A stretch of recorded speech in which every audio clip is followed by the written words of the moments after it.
Donnerhäx und die zwei Zwärge, ein Abenteuer von Linnea Glauser.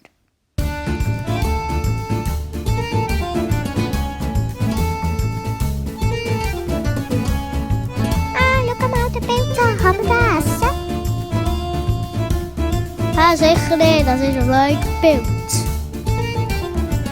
Kommt doch mit in mein Häuschen. Wow, wow, wow! Fort, ihr blöden Viecher! Zum Glück sind die dummen Viecher noch.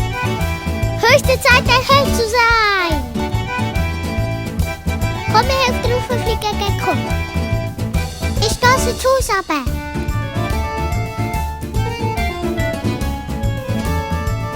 Zwärge, befreie euch! Jetzt schiesse ich den blöden, grusigen Besen runter. Gut gemacht, Gecko! Zwöi macht, dass der Hex schwindig wird. PJ Masks, Luft, Rutula, verbiss jetzt mit der Rückfahrt. Tschüss, tschüss, tschüss!